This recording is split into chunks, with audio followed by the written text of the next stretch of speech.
Hello everyone, welcome to सरकारी। Today we discuss 13 March newspaper. आंकड़ों की कमी से किसानों की आय का पता लगाना मुश्किल है। तो नीति आयोग के सदस्य रमेश चंद्र जी का ने कहा है कि आंकड़ों की कमी की वजह से हम ये नहीं पता लगा सकते कि किसानों की आय कितनी है, तथा उसी के आधार पर एक फिक्स मूल्य को निर्धारित कर कर कानून को पूरी तरह से रूप नहीं दिया जा सकता, क्योंकि उससे कीमतों पर फर्क पड़ेगा और किसान को मिलने वाले लाभ पर फर्क होगा। अगर ऐसा होता तो अन्य विकसित देश इस फॉर्मूले को अब तक अपना चुके होते, क्योंकि 2018 से लेकर 19 के बाद का जो गैर कृषि स्रोत है किसानों की आय का, उसका आंकड़ा सीमित अभी तक नहीं है। तो उस वजह से यह नहीं पता लगाया जा सकता कि किसानों की आय कितनी है, क्योंकि 2016 में अंतर मंत्रालय समिति बनाई गई थी जिसका उद्देश्य था 2022 तक किसानों की आय को दुगना करना। तो पूर्ण रूप से आंकड़े उपलब्ध न होने की वजह से यह पता लगाना मुश्किल है कि किसानों की आय दुगनी हुई है या किस प्रकार की वृद्धि उनमें देखने के लिए मिली है। और एमएसपी को कानूनी रूप से लागू नहीं किया जा सकता, क्योंकि जो प्राइस है किसी भी फसल का, उसके लिए विभिन्न धारक होते हैं जिनके आधार पर उनको मूल्य को फिक्स किया जाता है। कानूनी रूप देकर एक कीमत अगर फिक्स कर दी जाती है तो वो उसकी वजह से विभिन्न समस्याएं उत्पन्न हो सकती है जो किसानों के हित में नहीं होगी। धोखाधड़ी वाले फोन कॉल पर हर पल टिकी है चक्षु की निगाह। चक्षु एक पोर्टल तैयार किया गया है जिसके माध्यम से शिकायत की जा सकती है।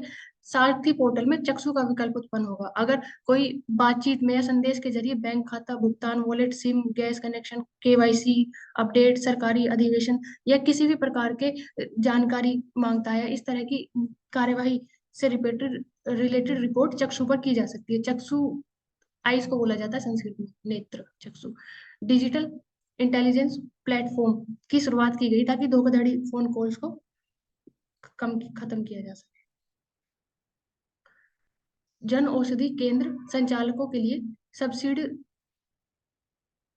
ऋण योजना प्रारंभ की गई। केंद्रीय स्वास्थ्य और रासायनिक उर्वरक मंत्रालय ने बताया कि जन औषधि केंद्रों के संचालन के लिए सिडबी की ऋण सहायता उत्पन्न योजना प्रारंभ की गई है, जिसकी वजह से नेटवर्क को बढ़ाया जाएगा, छोटे संचालकों को जोड़ा जाएगा, जिसमें लघु सूक्ष्म एवं लघु उद्योग जो एमएसएमईज है उनको भी क्रेडिट गारंटी फंड ट्रस्ट के तरफ से मुहैया करवाया जाएगा, ताकि एक प्रारूप तैयार हो, नेटवर्क बन सके और जन औषधि का अधिक से अधिक लोगों तक फायदा पहुंच सके।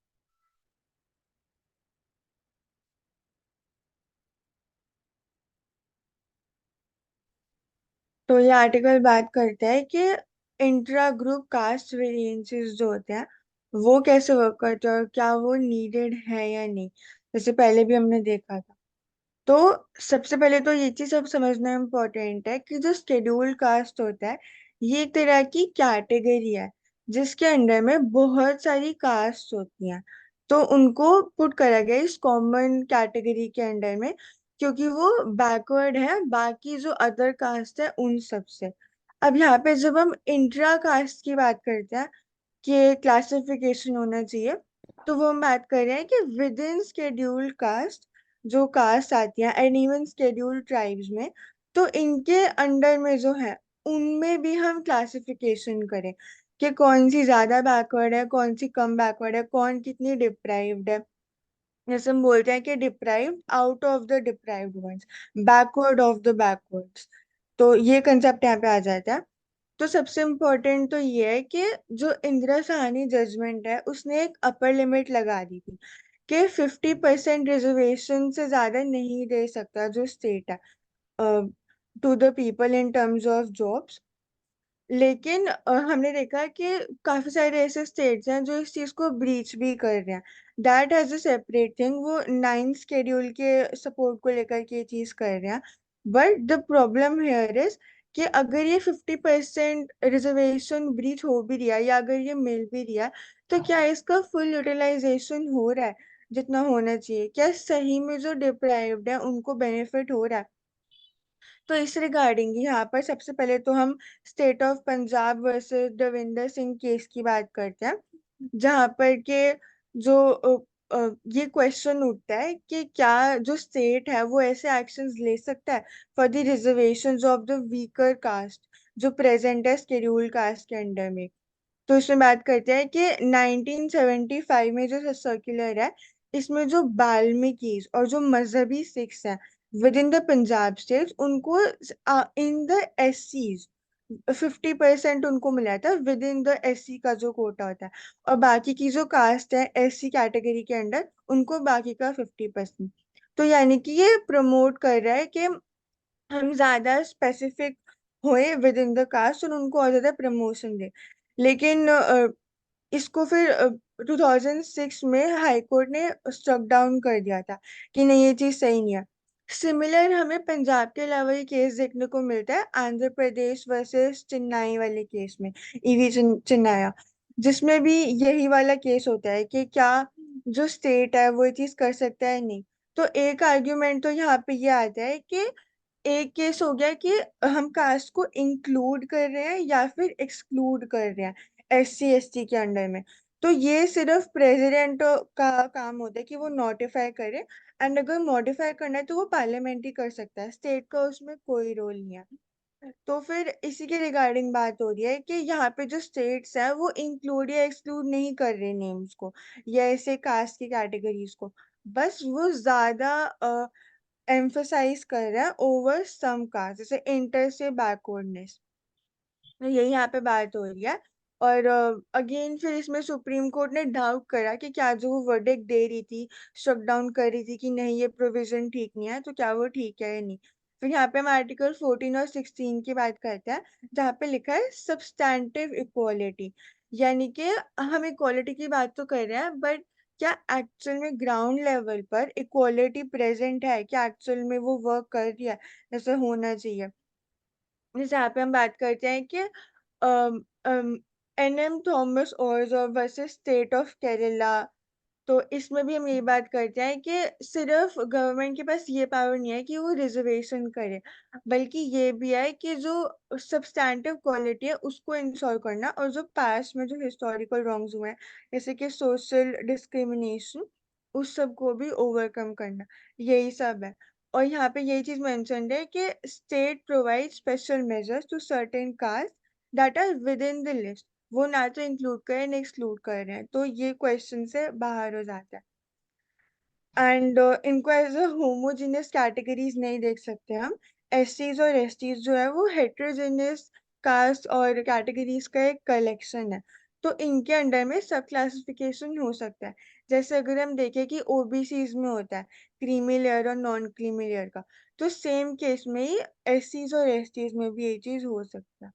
So the government have both a power to make reservations and a duty to ensure that the constitutional dream of equality is achieved. तो this is there, और कीवर्ड हम यहाँ पे substantive equality यूज कर सकते हैं। और सुखबिया मानसी जी, you can add।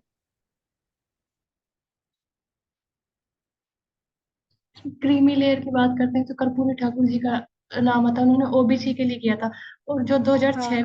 वाल्मीकि के लिए जो सिख कम्युनिटी को स्टेट ने डिवाइड किया था, वो 2010 में अलाउ कर दिया गया था। लेकिन 2024 में सुप्रीम कोर्ट की जजमेंट आई है कि पार्लियामेंट ही उसको कर सकती है कैटेगराइजेशन, और कोई नहीं कर सकता। दोनों ही केसेस में के लिए था वो, हम्म। पंजाब वाले के लिए भी और आंध्र प्रदेश के लिए भी, कि जो क्लासिफिकेशन किया जाता है वो इकोनॉमिकली बैकवर्ड के ऊपर किया जाता है। लेकिन अगर कोई सिविल सर्वेंट है तो क्या उसके, वो एससी या एसटी कैटेगरी से बिलोंग करता है, तो उनके बच्चों को भी हम्म। रिजर्वेशन दिया जाना चाहिए या फिर उन्हें दिया जाना चाहिए जो हम्म। बैकवर्ड है। तो उस रिगार्डिंग जजमेंट था।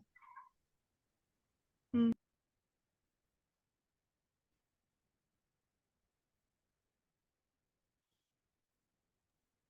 मैं कर दूं प्रमेय मानसी इसको एक्सप्लेन। कर दो अशोक। क्या हो शेयर करो। कर दिया। हम्म, अच्छा आर्टिकल है बोले। ठीक है। फर्स्ट ऑफ ऑल जो न्यूक्लियर जनरेशन इंडिया में 3 स्टेज, थर्ड स्टेज तो है ही नहीं, फर्स्ट और सेकंड स्टेज है। तो एग्जांपल दिया fast breeder reactor, it is second stage. और इंडिया पे, इंडिया नहीं दुनिया भर में जब भी न्यूक्लियर रिएक्शन का बात करते हैं, it is always talking about nuclear fission, not fusion. Fusion में when two atom is fused तो फ्यूजन होता है। Fission when one atom is broken with the help of a neutron. तो कैसे फिशन रिएक्टर काम करते हैं, तो इसका वर्किंग है। जब न्यूट्रॉन्स होते हैं, इट इज अ ना पॉजिटिव चार्ज होता है, नेगेटिव चार्ज होता है, न्यूट्रल चार्ज होता है। It is bombarded on the nuclear of the atom. तो क्या होता है, वन न्यूक्लियस एब्जॉर्ब करते हैं न्यूट्रॉन, तो वो एक्स्ट्रा न्यूट्रॉन कारण वो डीस्टेबलाइज करते हैं, ब्रेकअप कर जाते हैं, तो एनर्जी रिलीज करते हैं, और वो बन जाते हैं कोई दूसरे nucleus of the element. For example uranium 235 base material हो गया, इसमें आप न्यूट्रॉन डालिए, तो फिर फिशन होकर के बैरियम और क्रिप्टन बनते हैं, और 3 न्यूट्रॉन रिलीज करते हैं, और 3 न्यूट्रॉन जो एक्स्ट्रा है विथ एनर्जी, वो फिर बम्बार्ड करता है फिर से यूरेनियम 235 पर। तो फिर वो 3 इलेक्ट्रॉन न्यूट्रॉन रिलीज करते हैं, फिर वो 3 न्यूट्रॉन से एक न्यूट्रॉन रिएक्ट करेगा यूरेनियम 235 पर। तो ऐसे करके चेन रिएक्शन स्टार्ट होता है। अब जो प्रोडक्ट बनता है बैरियम और क्रिप्टन या एक्स्ट्रा और भी कुछ मटेरियल, उसमें से कोई अगर और उसके ऊपर फिर कोई न्यूट्रॉन अटैच हुआ, तो वो कुछ और बनना चाहिए। अगर नहीं बन पाता है तो न्यूक्लियर वेस्ट कहलाता है। एग्जैक्ट बहुत सिंपल डेफिनेशन दिया होता है, मुझे पहली बार लगा ऐसा। फिर इंपॉर्टेंट सोर्स होता है न्यूक्लियर वेस्ट का फ्यूल। स्पेंट फ्यूल मतलब जो फ्यूल आप डालते हो, यूरेनियम हो गया, उसके अंदर जो न्यूक्लियस में एनर्जी रिलीज होता है, इट इज यूज्ड, और it also it is also broken down into radio active element. Further, if it cannot be broken down, then it is stored as a nuclear waste. It is highly radioactive. It needs to be stored in facility. इसलिए हम लोग जब बात करते हैं कि fusion जो होता है उसमें जो वेस्ट होता है nuclear waste, it is very less reactive. और जो थोरियम बेस्ड रिएक्टर है उसमें भी जो न्यूक्लियर वेस्ट निकलेंगे, it is also very less radio active. क्योंकि जो यहाँ पर जो एंड प्रोडक्ट है, यहाँ पर क्रिप्टन, बैरियम या फिर एक्स्ट्रा कुछ और, वो रेडियो एक्टिव है, लेकिन फिशन फ्यूजन और थर्ड बेस्ट में थर्ड रिएक्टर जो है उसमें एंड प्रोडक्ट होंगे वो स्टेबल होंगे दोनों तरफ में। तो कैसे न्यूक्लियर वेस्ट को हैंडल करते हैं? इट इज वेरी चैलेंजिंग, क्योंकि हॉट होता है क्योंकि एनर्जी रिलीज करता है, और रेडियो एक्टिव होता है क्योंकि अनस्टेबल होता है। It needs to be kept in under water for few decades. हर कंट्री में अलग अलग है, 21,000 ton, 54,000 ton. Nuclear power plant के पास वेस्ट ट्रीटमेंट प्लांट भी होता है, और इसको रेगुलेट करने के लिए IAEA, international agency for atomic energy, ये एक तरह से जो भी दुनिया भर में सिविल न्यूक्लियर स्टैब्लिशमेंट है, इसको रेगुलेट करते हैं। इसको देखते हैं कि it is adhering to the higher standards of the nuclear और नॉट। अब बाकी फॉर एग्जांपल इसको अंडर वाटर कर दिए, फिर केमिकली प्रेसिपिटेट करते हैं, स्लज इज ट्रीटेड और एब्जॉर्ब करते हैं। Almost all the fission product produce in the fuel, ये कंटेंट रहता है एक तरह से। तो रेडिएटिविटी बहुत हाई रहता है। इंडिया सिचुएशन में बात होता है तो only uranium and plutonium can be use as fuel, because India reprocesses its spent fuel. Spent fuel मतलब फ्यूल यूज कर रहे हैं आप, उसमें से कुछ मटेरियल रेडियो एक्टिव बन गए, न्यूक्लियर वेस्ट बन गए, जो बचता है फ्यूल उसको वापस से रीयूज करते हैं। These fission product will have to be stored at least जैसे for कि for मतलब हाँ, हाँ। तो कहाँ कहाँ स्टोर करते हुए लिखा हुआ है, मतलब कि लास्ट जैसे cylinder pressurised heavy inert gas water के में अंदर में। हाँ, बोलो। मैं बस यही ऐड करी हूँ जो अभी आपने बोला उसका एग्जांपल है कि जैसे फर्स्ट स्टेज में प्रेशराइज्ड हैवी वाटर में यूरेनियम 235 यूज करते हैं, बाय प्रोडक्ट प्लूटोनियम होता है। तो फिर प्लूटोनियम को हम एज अ फ्यूल यूज करते हैं फास्ट ब्रीडर रिएक्टर में, जो सेकंड स्टेज है। हाँ। तो मतलब रीयूजिंग ऑफ द फ्यूल ऐसे हम्म, करते हैं। हम्म। और जो प्लूटोनियम से फिर रिएक्ट करके फिर जो बनते हैं फ्यूल, अब वो एक्स्ट्रा यूज नहीं कर सकते इसको। जब एक्स्ट्रा यूज नहीं कर सकते और वो और टूट नहीं सकता, टूटता है दो चीज में, एक न्यूट्रॉन में टूटता है, एक नया जो मटेरियल उसमें होता है, और तीसरा एनर्जी रिलीज होता है। एनर्जी रिलीज से फिर न्यूट्रॉन बॉम्बार्डमेंट होता है फिर दूसरे अर्लियर वाले फ्यूल पर, ऐसे रिएक्शन होता है। तो अगर नहीं हो पाता है तो फिर वो न्यूक्लियर वेस्ट कहलाता है। तो T3 एरिया जहां पर करते हैं काम, पहले बात है इसको अंडर वाटर रखते हैं, इनर्ट गैस में फिर रखते हैं, लास्ट सिलेंडर के अंदर इनर्ट गैस से सील कर देते हैं। तीसरा होगा कि geological disposal, special container buried underground into granite और क्ले, और ह्यूमन सेटलमेंट से बहुत दूर वहां पर रखते हैं, या फिर रीप्रोसेस करते हैं। और उसको स्पेंट फ्यूल को यूज करते हैं। और स्पेंट फ्यूल कैन बी रीप्रोसेस्ड और उसको रिफाइन कर सकते हैं और उसको न्यूक्लियर बॉम्ब में भी यूज कर सकते हैं। इसलिए क्या होता है ना कि अभी देखोगे कि तो spent fuel was use in the grenade Russia Ukraine war के समय में, एक क्वेश्चन हुआ था ना। दूसरा, स्पेंट फ्यूल को कोई कोई लोग आईसीबीएम में यूज करता है, बोलते हैं कि ये तो एक तरह से न्यूक्लियर वेपन है ही नहीं क्योंकि स्पेंट फ्यूल है। तो ये सब भी एक तरह से लूप होल है इसमें। Material is chemically treated to separate fissile material left behind from the non fissile. अब उसमें से कोई मटेरियल होंगे, उसमें यूरेनियम बचे होंगे या प्लूटोनियम बचे होंगे, उसको वापस से रिफाइन करके वापस से उसको फ्यूल बना सकते हैं, बाकी जो बचा उसको न्यूक्लियर वेस्ट बन गया। तो overall IAEA has specified 8 kilogram of plutonium in which 95% of threshold for safeguard significance कोई स्पेसिफिक है। तो इश्यूज क्या क्या है, तो डिकॉन्टेमिनेशन होता है, ड्रम्स फिल्ड न्यूक्लियर में ओवर 3 decades, वेस्ट में हैव कंटेमिनेटेड वाटर रिसोर्सेज, वो धीरे धीरे सीप करेगा वाटर में, तो it will become radio active. फिर लोकल जो प्लांट बहुत दूर रखना पड़ता है, वहां पर कोई सेटलमेंट नहीं कर सकता। और it also impact the country. तो nuclear waste is hazardous waste. तो कैसे कॉस्ट होता है, कितना कॉस्ट होता है, तो 1000 मेगावाट अगर 70% कैपेसिटी पे चल रहा है, इट इज अबाउट 20%, बहुत ज्यादा है। वेस्ट मैनेजमेंट और front cycle is about 10% of total waste management cost. Power plant का ऑपरेशन 24% होता है, 15% डीकमिशनिंग और 50% associated with back end of fuel cycle. मतलब जो कॉस्ट लगता है उसको बनाने में और रन करने में, तो बनाने का हटा दो, रन करने में जो कॉस्ट लगता है उसमें से 50% कॉस्ट सिर्फ और सिर्फ वेस्ट से होता है। इसको फ्यूज साइकिल में कन्वर्ट कन्वर्ट कैसे करें, इसको स्टोर कैसे करें। इंडिया, अब इंडिया से रिलेटेड, इंडिया कैसे करता है वेस्ट। तो first of all, India has reprocessing plant. Reprocessing क्यों लिखा हुआ, जो वेस्ट मटेरियल है उसको वापस से रीप्रोसेस करके फ्यूल बना सकते हैं, और जो बचा उसको वेस्ट न्यूक्लियर वेस्ट बन जाएगा। तो कहाँ कहाँ पर है, ट्रॉम्बे। ट्रॉम्बे, आई think it is Maharashtra. Trombay, Tarapur और कलपक्कम। हाँ, महाराष्ट्र है, हम्म। बॉम्बे और में। वहां से यूज करते हैं एक तरह waste generated nuclear plants during operation low intermediate activity और मैनेज द साइट इटसेल्फ। तो ऑन साइट करते हैं इसको हम लोग। Treated and stored on site facility, they are located at all nuclear power station. और मॉनिटरिंग भी होता है रेडियो एक्टिविटी का। तो इफ व्हेन PFBR प्रेशर, ये वाला हो गया, PFBR हो गया फास्ट ब्रीडर प्रेशराइज्ड, हाँ, प्रोटोटाइप।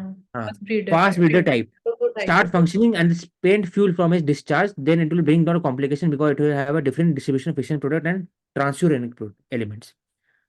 ओवरऑल ये बोलना बोलना चाह रहे हैं कि अगर इसको समराइज करना चाहिए, तो पहला बात है कि कैसे न्यूक्लियर रिएक्शन होता है, उसमें वेस्ट प्रोडक्शन कैसे होता है, कैसे हैंडल करते हैं, वर्ल्ड वाइड कैसे होता है हैंडल, उसका क्या रिएक्शन है, क्या प्रॉब्लम होता है वेस्ट से एसोसिएटेड, कॉस्ट कितना है, 50% ऑफ कॉस्ट है। और लास्ट में इंडिया कैसे करता है। इंडिया 3 जगह पर प्रोसेसिंग प्लांट है रिपोर्ट के अनुसार, वहां बात किया। और सब जगह प्लांट के अंदर में ही ऑन साइट वेस्ट कलेक्शन होता है, न्यूक्लियर वेस्ट कलेक्शन और स्टोरेज होता है, और रेगुलेटरी मॉनिटरिंग होता है हर 24/7। ये हो गया पूरा। अच्छा था। सबसे इंपॉर्टेंट था कि कैसे काम करता है न्यूक्लियर रिएक्टर ओवरऑल। ठीक है मानसी। हाँ ठीक है, यहाँ पे इंटरनेशनल आईएईए के बारे में जो है, international atomic energy agency, it came into existence 1957 में।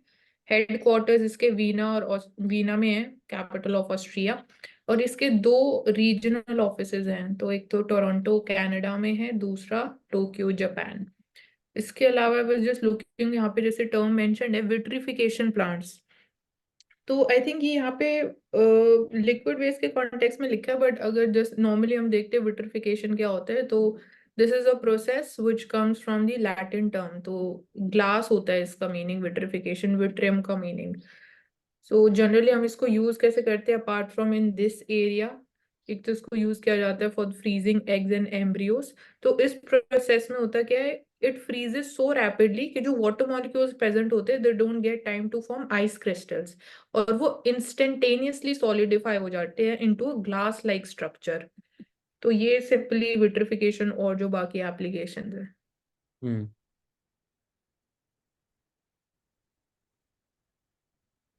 खेलो इंडिया। और क्रायो प्रिजर्वेशन में भी यूज किया जाता है, जैसे क्रायोस्फेयर है, तो मतलब इसको इंस्टेंट फ्रीजिंग के लिए यूज किया जाता है ताकि लीकेज ना हो, या फिर जैसे यहाँ पे इसमें भी लिक्विड वेस्ट में भी यही होगा, विट्रिफिकेशन, इंस्टेंट सॉलिडिफाई हो जाएगा वो। रेडियो एक्टिव वेस्ट जो है या जो उसका रेडियो एक्टिविटी उसका ज्यादा इम्पैक्ट ना हो एनवायरमेंट के ऊपर या ह्यूमन हेल्थ के ऊपर। हम्म, तो जब खेलो इंडिया का बात करते हैं, तो इसमें 3 एरियाज है। पहला बात है क्यों इंपॉर्टेंट है। First of all, India demographic diversity है और डिविडेंड भी है। 65% ऑफ पॉपुलेशन एज 35 ईयर से लेस है, तो जो पोटेंशियल है इंडिया का विथ रिस्पेक्ट टू स्पोर्ट्स वो बहुत हाई है। स्पोर्ट्स से आपका फिजिकल एक्टिविटी, मेंटल स्ट्रेंथ सब बढ़ सकता है, और लॉन्ग टर्म में इंडिया का soft power with respect to Olympics उसमें भी अचीव कर सकते हैं हम। ओलंपिक हो गया, फन फॉर्मूला रेसिंग हो गया, उसके बाद फिर एशियन गेम्स हो गया एक्सेट्रा। तो कैसे किया जा रहा है और अचीव क्या किया 2 एरियाज में। तो पहले बात है, इसमें अगर बोला जाए तो capacity building all the states. Tamil Nadu के पास मल्टी सिटी अप्रोच। वहां पर जो फैंस है इनको फ्री एक्सेस दिया जाता है हर एक वेन्यू में। पहला हो गया एग्जाम्पल, कैसे स्पोर्ट्स को प्रमोट किया जा रहा है हर एक स्टेट के अंदर। तमिलनाडु में फ्री दिया जा रहा है एक्सेस हर वेन्यू में। दूसरा, नॉर्थ ईस्ट स्टेट में अलग अलग यूनिवर्सिटी गेम होता है। तीसरा, अगर बोला जाए तो रीजन स्पेसिफिक स्पोर्ट्स को ज्यादा प्रमोट किया जाता है। ओडिशा हॉकी, हाँ हाँ, हरियाणा देखा जाए तो रेसलिंग हो गया। अगर नॉर्थ ईस्ट देखा जाए तो वहां पर हॉकी, फुटबॉल प्लेयर, बॉक्सर, ये सब। दूसरा, कि जो इंडिजिनियस स्पोर्ट्स है, गटका, कलरी पटेल, इसको भी अटेंशन दिया जा रहा है। उसके बाद रीजन लिखा हुआ था डेमोग्राफिक डाइवर्सिटी। इसका मतलब अगर खेलो इंडिया प्रमोट करना है लद्दाख में तो वहां पर क्या प्रमोट करेंगे, तो वहां पर आइस स्केटिंग, आइस हॉकी, ताकि विंटर ओलंपिक्स में पार्टिसिपेट कर सके। फिर अगर केरला में जाए तो बोट रेसिंग आ जाता है। तो खेलो India is not only about promotion of sportsman but also ecosystem, sports ecosystem, जिसमें स्पोर्ट्स स्टाफ, कोच, एथलीट सबको रहेंगे। एथलीट में भी इंडिया एक तरह से सिलेक्शन का इंपॉर्टेंट रोल होता है, ट्रांसपेरेंट होना चाहिए। इसी में एक पॉलिटिक्स हुआ था, क्वेश्चन उठा था WFI के ऊपर में, रेसलिंग फेडरेशन ऑफ इंडिया। और एग्जीक्यूटिव इंटरफेरेंस रहता है, पॉलिटिकल इंटरफेरेंस रहता है इन सिलेक्शन प्रोसेस, तो उस पर काम करना चाहिए। इंफ्रास्ट्रक्चर पर काम करना चाहिए। और फिर identification of talent and nurturing them at a very young age, it is a challenge. Scouting committee district level में होना चाहिए। स्काउटिंग कमेटी, उसका काम रहेगा कि हर एक डिस्ट्रिक्ट के अंदर में आइडेंटिफाई करे टैलेंट। ऊपर से टैलेंट आइडेंटिफाई करने के बाद assessment camp, open selection trial, national championship, ये सब करिए। स्पोर्ट्स चैंपियनशिप जाइए, वो देखिए, नर्चर करिए। CSR फंडिंग यूज करके आप प्रमोशन करिए स्पोर्ट्स को एट लोअर लेवल। और SAI, sports authority of India, और उनके जो ब्रांच है हर एक जगह पे, उसके साथ कोलैबोरेट करके आप इंफ्रास्ट्रक्चर के हिसाब से प्रमोट करें। जो नेशनल चैंपियन है, जो इंटरनेशनल चैंपियन है, जो कोच, एज अ कोच उनको रखे। और जो ओलंपिक चैंपियन उनको एज अ प्रोफेसर या फिर पोस्ट रिटायरमेंट सेलिब्रिटी बना के उनको स्वागत करें। तो ये हो गया कैसे कर सकते हैं ग्लोरियस मोमेंट। 2 to 3 एरियाज इसमें बोल सकते हैं कि ओलंपिक्स में अभी तक का हाईएस्ट इंडिया का रोल रहा है। एक बार सर्च करना कितना मेडल्स है ओलंपिक्स में रिसेंटली। खेलो इंडिया एथलीट, खेलो इंडिया जो प्रोग्राम था उसके अंदर में 63% of the athlete is returning with medal. 63% athlete जो भी खेलो इंडिया का पार्ट बने थे, 63% एथलीट। फिर जो they are also boosting Khelo India top coaches in the country. They are also recruiting high performance coaches in sports authority of India. और man versus women athlete ये भी ऑलमोस्ट सेम हो चुके हैं, 50-50। तो वुमेन के लिए अलग से नाम है, अस्मिता खेलो India women's league. 63,000 women athletes have participated in 21 sports। तो ओवरऑल तो इसमें बात हो रहा है कि खेलो इंडिया विमेन्स लीग किया जाएगा हर एक फील्ड में, हर एक स्पोर्ट्स में, स्टेट लेवल पर। तो इसमें बोला जाए तो वी डिस्कस 3 एरियाज। पहला कि क्यों इंपॉर्टेंट है, 65% पॉपुलेशन है। फिर कहाँ कहाँ पर कर सकते हैं, north east, south, Orissa, Ladakh etcetera, अलग अलग एरियाज पर। फिर क्या फायदा हुआ, 63% athlete have return with medal. और विमेन में 50-50% है दोनों की तरफ से देखा जाए, विमेन में। अस्मिता खेलो India women league. Mansi. I was just mentioning gold medals, total medals की अगर हम बात करते हैं तो recent Olympics was held in China, Hangzhou city में. So यहाँ पे 107 मेडल्स की हम बात कर रहे हैं. एशियन गेम्स थे, sorry, the Asian games 2023 Hangzhou, India peoples कैसे रिपब्लिक ऑफ इंक्रीज किया होगा दैयस, वो बस बता दो। इंक्रीज होगा ना, 5 होगा, 2 होगा, फिर 10 हो गया होगा। तो एक सेंटेंस में इसको लिख सकते हैं जो। हाँ, वो 1 मिनट देखना पड़ेगा. और इसमें आई वाज मेंशनिंग एक और जो हम एडिशनल रोल की बात करते हैं, role of anti doping agency. Hmm, ठीक है। अब अगर बता ऐड कर देना, नेक्स्ट में आते हैं। एक panel recommends to law to regulate big tech firms. Committee on digital competition law committee, department related committee है, किसके अंडर में होगा, corporate affair ministry. Parliamentary committee, इसमें कितने मेंबर हो सकते हैं, आई थिंक 31 के आसपास। डिपार्टमेंट रिलेटेड है, स्टैंडिंग कमेटी है। They have recommended to bring law to regulate big tech firms like Google and Meta. According to Competition Act of 2002, it talks about fair and free and fair competition to act against the duopoly or monopoly and trade malpractices in the market. The Competition Commission of India, it is statutory body under the 2002 Act. इनके पास power होता है civil court का भी, वो impose कर सकते हैं penalty against the trade malpractices, और कैसे ट्रेड हो in a very fair manner उसे प्रमोट करते हैं। कुछ कुछ उन्होंने पहले भी डिसीजन ले चुके हैं against the data internet net neutrality. Second, play store में भी वो एक्ट किया against the Google for curbing the practices for the third party apps. Third, इसमें सर्च इंजन पर उन्होंने पेनल्टी इम्पोज किया था। तो अलग अलग एरियाज है। Hmm, okay next.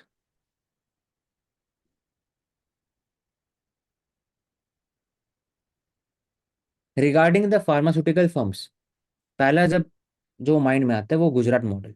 35% India pharma industry, 57% RMP practices, medical practitioner वहीं के, मेडिकल डिवाइसेस वहीं पे बनते हैं अधिकतर। दूसरा जो इंपॉर्टेंट पॉइंट है, ग्लोबल जो WHO रिकमेंडेड है, recommended global standard of medicine, एक कुछ वर्ड था, वी कैन आइडेंटिफाई लेटर। तो कोड ऑफ फार्मास्यूटिकल प्रैक्टिसेस के लिए प्रॉब्लम क्या है इंडिया में, पहली बात तो जेनरिक मेडिसिन है, उसके अंदर में सब स्टैंडर्ड मेडिसिन प्रमोट किया जाता है, और रेगुलेटरी फ्रेमवर्क नहीं है अकॉर्डिंग टू दैट, क्योंकि जेनरिक है वो। तो जेनरिक में फॉर्मूला जो है it will be same but process will be different. और फॉर्मूला जो यूज होता है उसमें जो मटेरियल यूज होता है, API we are mostly depend from China 90%। तो इसको रेगुलेट कैसे करें, ये चैलेंज हमेशा है। MSME सेक्टर ड्रिवन है फार्मा इंडस्ट्री। तो department of pharmaceutical I think it is in the ministry of chemical and fertiliser, ये सर्च करना मान सकते। इट हाँ, हैज इशूड यही है. Uniform code for pharmaceutical marketing practices for the safe and new use of the drugs.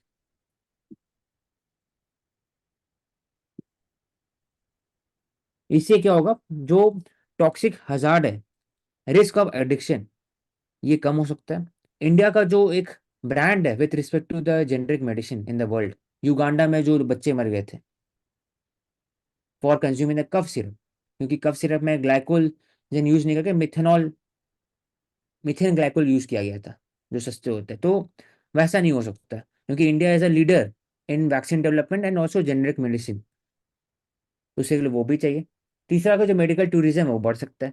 और जो third areas है जहाँ पर इंडिया में जो एंटीबायोटिक रेजिस्टेंस और जो मेडिसिन जो सब स्टैंडर्ड होते हैं, ओवर यूज ऑफ मेडिसिन, वो कम हो सकता है। और सही इस्तेमाल किया जाए। तो कीवर्ड यहाँ पर मार्केटिंग है, code, uniform code for the pharmaceutical marketing practices. इसने बोला कि आप पैसा नहीं दे सकते फैमिली मेंबर्स को, बाकी सबको, कंपनी रिप्रेजेंटेटिव, कि आप मेरिट मेडिसिन यूज करिए। No advantage should be given, strict compliance है इसमें, रिसीट होना चाहिए हर एक ड्रग्स के लिए, कोड होना चाहिए हर एक ड्रग के ऊपर में,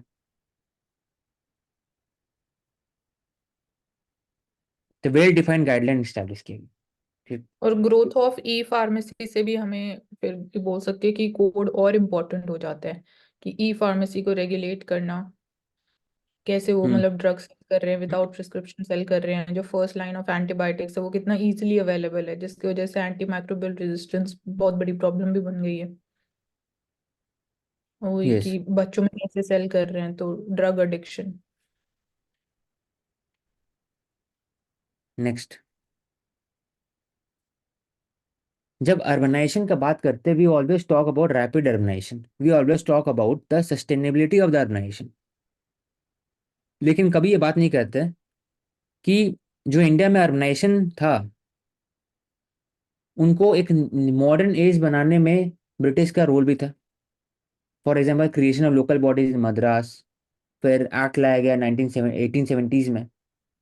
उसके बाद फिर अलग अलग जगह, मद्रास हो गया, कलकत्ता हो गया, दिल्ली हो गया, it was developed cluster based. Calcutta को दो फेज में डेवलप किया गया था, वाइट कॉलोनीज में और फिर कलर्ड कॉलोनीज में। तो जो अर्बनाइजेशन इंडिया में है, it should move beyond the colonial legacy, ऐसा बोल सकते हैं, colonial cities versus new cities. तो एग्जिस्टिंग कॉलोनियल सिटीज जो थे, उनका मकसद ही डिफरेंट था अर्बनाइजेशन का, इंडिया का डिफरेंट है। इंडिया का है कि सब कोई लोग आए, काम करे और एक तरह से सस्टेनेबली ग्रो हो, लेकिन उनका मकसद था कि maximisation of transport of goods कैसे किया जाए। रोड इसलिए नहीं बिकता था कि लोग आपस में मिल सकते हैं, एक सही, एक चुना जाएगा, एक जगह मार्केट को कनेक्ट किया जाएगा स्कूल से, बिल्डिंग से, लेकिन उनका रोल था कि शिपयार्ड कैसे कनेक्ट हो, डॉक कनेक्ट कैसे कनेक्ट हो, रेलवे स्टेशन कैसे कनेक्ट हो, to transport of good, taxation and sending them by ship. तो मॉडर्निटी उनका था डिफरेंट, इंडिया का डिफरेंट था एक तरह से। तो इंडिया में जो modernist feature, it was brought by Le Corbusier. और Le Corbusier, he is from the brutalist tradition. Brutalist मतलब होता है कि कैसे कोई बिल्डिंग है, उसको मॉडर्न एज में मिनिमम रिसोर्स यूज करके मैक्सिमाइज कैसे करें, floor space index.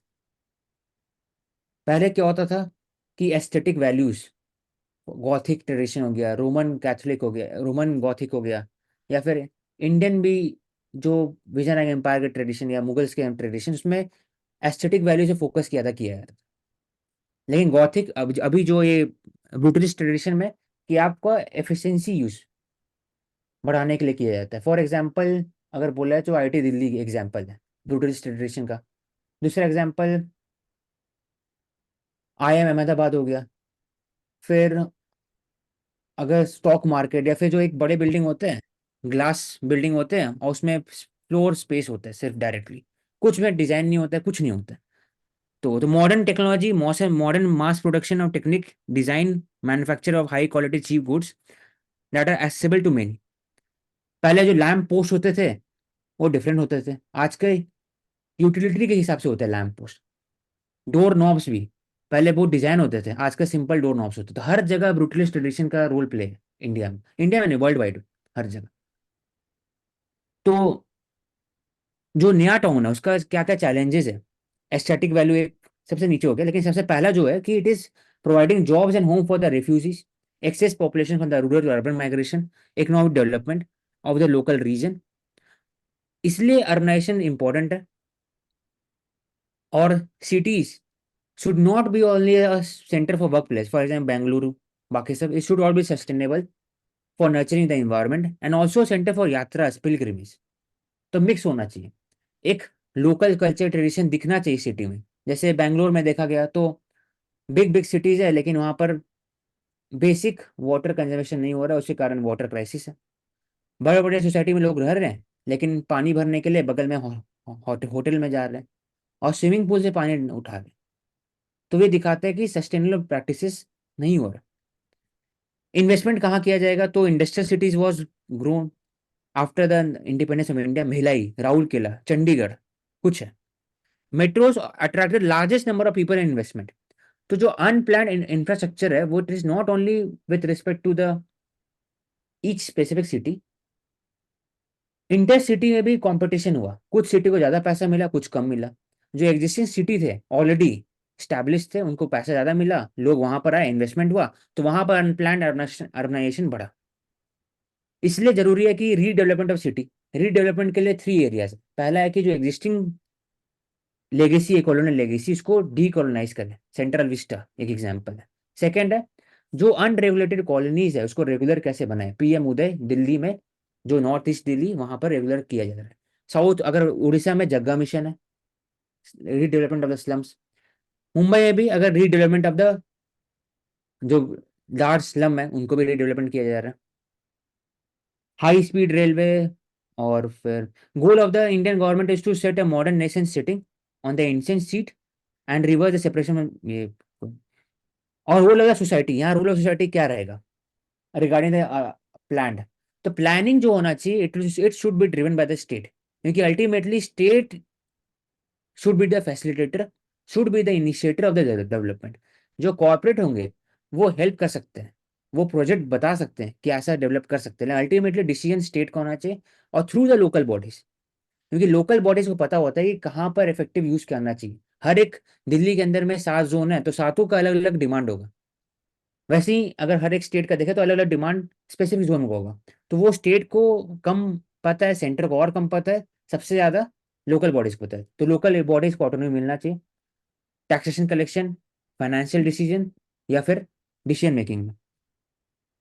With creation of education, health, social infrastructure, India needs around $840 billion for urban infrastructure. तभी जाकर के इंडिया का जो आंसर हो, जो लॉन्ग टर्म विजन होगा विकसित भारत, तभी अचीव कर सकते हैं। लेकिन ओवरऑल जब करने के लिए 2-3 चीज चाहिए, decentralisation, democratisation and dynamic coexistence with the citizen. Citizen participation बढ़ना चाहिए। डिसेंट्रलाइज मतलब लोकल बॉडी का ऑटोनॉमी बढ़ना चाहिए। डेमोक्रेटाइजेशन मतलब डेटा यूज वैल्यू बढ़ना चाहिए।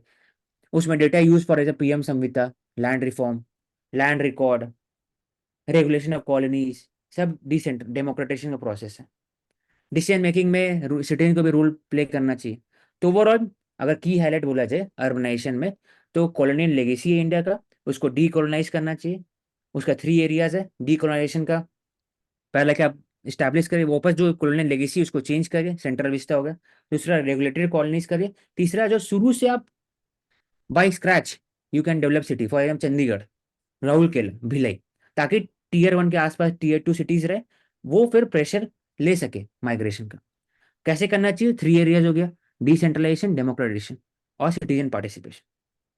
मानसी, ठीक है औचित, मूव फॉरवर्ड।